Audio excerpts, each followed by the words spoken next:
السلام علیکم ورحمۃ اللہ وبرکاتہ نحمدہ ونصلی علی رسولہ الکریم اما بعد۔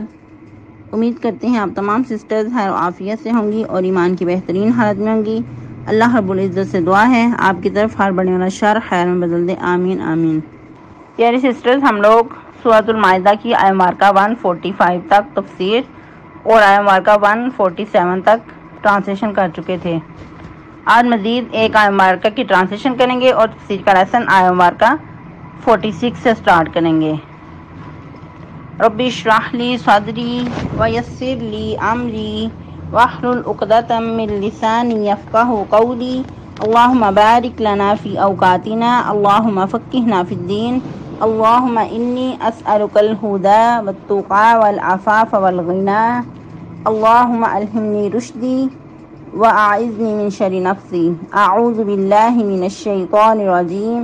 وأنزلنا إليك الكتاب بالحق مصدقا لما بين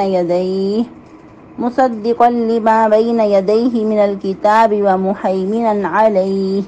فاحكم بينهم بما أنزل الله ولا تتبع أهواءهم عما جاءك من الحق لِكُلٍّ جَعَلْنَا مِنْكُمْ شِرْعَةً وَمِنْهَاجًا وَلَوْ شَاءَ اللَّهُ لَجَعَلَكُمْ أُمَّةً وَاحِدَةً وَلَكِنْ لِيَبْلُوَكُمْ فِيمَا آتَاكُمْ فَاسْتَبِقُوا الْخَيْرَاتِ إِلَى اللَّهِ مَرْجِعُكُمْ جَمِيعًا فَيُنَبِّئُكُمْ بِمَا كُنْتُمْ فِيهِ تَخْتَلِفُونَ۔ ٹرانسلیشن۔ وَأَنزَلْنَا إِلَيْكَ الْكِتَابَ بِالْحَقِّ، اور اتارا ہم نے آپ کی طرف کتاب کو ساتھ حق کے، مصدقا لما بین یدیہ، یہ تصدیق کرتی ہے اس کی جو اس سے آگے کی ہیں، من الکتاب، کتاب میں سے، ومہیمنا علیہ، اور نگہبان ہے اس پر، فاحکم بینہم، تو آپ فیصلہ کیجئے درمیان ان کے، بما انزل اللہ، ساتھ اس کے جو کچھ نازل کیا اللہ نے، ولا تتبع اہواءہم، اور نہ آپ پیروی کیجئے ان کی خواہشات کی، عما جاءک من الحق، بسبب اس کے جو آ گیا آپ کے پاس حق میں سے، لِكُلٍّ جَعَلْنَا مِنْكُمْ شِرْعَةً وَمِنْهَاجًا، واسطے ہر ایک کے بنایا ہم نے تم میں سے ایک طریقہ اور رستہ،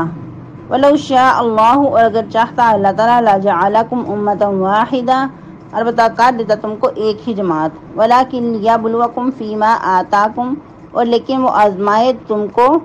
اس میں جو اس نے تمہیں دیا، فَاسْتَبِقُوا الْخَيْرَاتِ، تو تم سبقت لے جاؤ برائیوں میں، إِلَى اللَّهِ مَرْجِعُكُمْ جَمِيعًا، تم سب کو اللہ کی طرف لوٹ کر جانا ہے، فَيُنَبِّئُكُمْ، تو وہ خبر دے گا تم کو، فِيمَا كُنْتُمْ فِيهِ تَخْتَلِفُونَ، اس میں جو کہ تھے تم اس میں اختلاف کرتے۔ تفسیر آیہ مبارکہ 46 سے۔ اللہ رب العزت فرما رہے ہیں، وَقَفَّيْنَا عَلَىٰ آثَارِهِمْ بِعِيسَىٰ ابْنِ مَرْيَمَ مُصَدِّقًا لِمَا بَيْنَ يَدَيْهِ مِنَ التَّوْرَاةِ، جیسا کہ ہم لوگ پڑھ رہے تھے کہ یہود جو ان کی طرف الہامی کتاب تھی تورات، اس میں رد و بدل کرتے تھے، تحریف کر ڈالتے تھے، تو پھر اللہ رب العزت نے تورات کی اہمیت اجاگر کی، تو ادھر اللہ رب العزت مزید تورات کی ہی اہمیت کو اجاگر کرنے کے لیے کیا فرما رہے ہیں کہ ہم نے انہی کے نقش قدم پہ عیسیٰ بن مریم کو بھیجا، یا پھر ہم نے مزید اور بہت سارے پیغمبروں کو بھیجا انہی کے نقش قدم پہ، جیسا کہ آپ لوگوں کو پہلے بھی بتایا جا چکا ہے کہ بنی اسرائیل کے اندر بہت سارے انبیاء اللہ رب العزت نے مبعوث فرمائے تھے، تو انہی میں سے ایک عیسیٰ علیہ السلام بھی تھے، اور پھر مزید یہ کہ عیسیٰ علیہ السلام کوئی نئی شریعت نہیں لے کر آئے تھے، اگرچہ ان کو انجیل دی گئی تھی، لیکن انجیل کے جو احکامات تھے وہ زیادہ تر تورات کے ہی احکامات کو بیان کیا گیا تھا، مزید واضح کیا گیا تھا، اور مزید کمال کہ انجیل کے اندر تورات کی بھی تصدیق موجود تھی، اور ادھر مزید اور بہت اہم بات کہ عیسیٰ علیہ السلام کو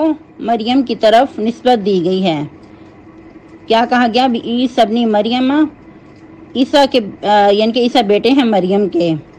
اور دیکھیں کہ عموماً جو اصول قاعدہ کلیہ کیا ہوتا ہے کہ بچے کی نسبت جو ہے وہ باپ کی طرف منسوب ہوتی ہے، تو اس سے اس بات کا صریح پتہ چلتا ہے کہ عیسیٰ کے باپ کوئی نہیں تھے اور وہ مریم کے ہی بیٹے تھے، تو تو ادھر ابن مریم کہہ کر سیدہ مریم کی پاک دامنی کی دلیل ہے کہ جو ان کے بیٹے سیدہ عیسیٰ تھے وہ مریم کے بیٹے تھے، ان کا کوئی باپ نہیں تھا، اور ان کی جو ذات ہے وہ ایک معجزتاً اللہ کے حکم سے وجود میں آئی۔ جو کچھ وہ لوگ ان کے خلاف باتیں کرتے تھے، ان کو والد الزنا کہتے تھے یا پھر سیدہ مریم پہ بہتان لگاتے تھے، وہ سراسر جھوٹ پہ مبنی تھا۔ مزید اللہ رب العزت کیا فرما رہے ہیں؟ وَآتَيْنَاهُ الْإِنْجِيلَ، سیدنا عیسیٰ علیہ السلام کو ہم نے انجیل عطا کی، فیہ ہدی و نور، اس میں ہدایت بھی ہے اور نور بھی ہے۔ پھر مزید تاکید کے لیے کیا فرمایا؟ وَمُصَدِّقًا لِمَا بَيْنَ يَدَيْهِ مِنَ التَّوْرَاةِ وَهُدًى وَمَوْعِظَةً لِّلْمُتَّقِينَ، جو اس سے آگے کی ہیں یعنی کہ جو پہلے کی کتابیں ہیں ان کی بھی تصدیق کرنے والی ہے۔ کون؟ انجیل جو ہے، اور اس میں ہدایت ہے اور نصیحت ہے پرہیزگاروں کے لیے۔ اور انبیاء کو یا رسولوں کو نئی شریعت اس وقت دی جاتی جب اس کی ضرورت محسوس کی جاتی، لیکن سیدنا عیسیٰ علیہ السلام کو انجیل عطا کی گئی۔ وہ کیا تھا کہ پہلے ہی احکامات کو کنٹینیو کیا گیا تھا، جو تورات کے احکامات تھے اسی کو ہی اس میں مزید واضح کیا گیا تھا۔ اور انجیل بھی کیا تھا؟ اس میں ہدایت کا منبع تھا اور نصیحت تھی پرہیزگاروں کے لیے، جو واقعی تقوی اختیار کرنے والے تھے ان کے لیے اس میں نصیحت تھی۔ لیکن یاد رہے کہ یہ جو ہدایت کا سرچشمہ تھا یہ انہی لوگوں کے لیے تھا جن کی طرف یہ کتاب نازل کی گئی تھی۔ اب امت محمدیہ صلی اللہ علیہ وسلم کے لیے قرآن مجید ہی ہدایت کا سرچشمہ ہے۔ پہلی بات تو آج صحیح حالت میں تورات انجیل موجود نہیں ہیں، اگر اپنی اصلی حالت میں بھی آ جائیں تو پھر بھی مسلمانوں کے لیے، امت مسلمہ کے لیے ہدایت کے لیے قرآن مجید ہے اور شریعت مطہرہ ہے۔ جیسا کہ ایک مرتبہ سیدنا عمر فاروق رضی اللہ تعالیٰ عنہ تورات کا ایک ورق لے کر اس کی ورق گردانی کر رہے تھے، تو نبی صلی اللہ علیہ وسلم نے دیکھا تو سخت ناراض ہوئے اور فرمایا کہ اے عمر، قرآن مجید کے ہوتے ہوئے بھی اس کی ضرورت ہے؟ تو کیا پتہ چلتا ہے کہ ہمارے لیے اب ہدایت کے لیے قرآن مجید ہی کافی ہے۔ اگرچہ وہ کتابیں بھی اللہ کی طرف سے نازل کردہ تھیں، لیکن قرآن مجید نے آ کر ان تمام کتابوں کو منسوخ کر دیا۔ مزید اللہ رب العزت کیا فرما رہے ہیں آیہ مبارکہ 47 میں؟ وَلْيَحْكُمْ أَهْلُ الْإِنْجِيلِ بِمَا أَنزَلَ اللَّهُ فِيهِ، اور چاہیے کہ فیصلہ کریں اہل انجیل، یعنی کہ جو انجیل دیے گئے تھے کس کے مطابق فیصلہ کریں؟ جو کچھ اللہ نے ان کی طرف اتارا ہے۔ پھر اللہ رب العزت فرما رہے ہیں وَمَن لَّمْ يَحْكُمْ بِمَا أَنزَلَ اللَّهُ فَأُولَٰئِكَ هُمُ الْفَاسِقُونَ، اور جو کوئی اللہ کے نازل کردہ قانون کے مطابق فیصلے نہیں کریں گے تو ایسے ہی لوگ فاسق قرار پائیں گے۔ یہ اگرچہ اہل الانجیل کو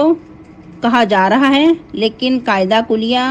جو قانون ہے وہ تمام لوگوں کے لیے ہے، یہود کے لیے بھی ہے، نصارہ کے لیے بھی ہے اور مسلمانوں کے لیے بھی ہے، یعنی کہ امت محمدیہ صلی اللہ علیہ وسلم کے لیے بھی یہ قانون قائم کر دیا کہ جو کچھ قرآن مجید میں شریعت محمدیہ میں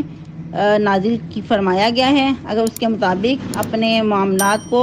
طے نہیں کریں گے، نمٹائیں گے نہیں، تو ایسے ہی لوگ پھر فاسق قرار پائیں گے۔ ادھر 3 طرح کی کیٹیگریز بتائی گئیں کہ جو لوگ اللہ کے نازل کردہ قانون کے مطابق فیصلے نہیں کریں گے تو ایسے ہی لوگ کافر ہیں۔ پھر مزید فرمایا کہ جو اللہ کے نازل کردہ قانون کے مطابق فیصلے نہیں کریں گے تو وہ ظالم ہوں گے۔ پھر مزید 3rd پہ بتایا گیا کہ جو اللہ رب العزت کے نازل کردہ قانون کے مطابق فیصلے نہیں کریں گے تو وہ فاسق قرار پائیں گے۔ جیسا کہ ہم لوگوں نے پہلے بھی پڑھا کہ یہود نے تحریف کی، جیسا کہ ان کی کتاب میں شادی شدہ زانی کے بارے میں رجم کا حکم تھا، تو انہوں نے اس میں تحریف کر دی،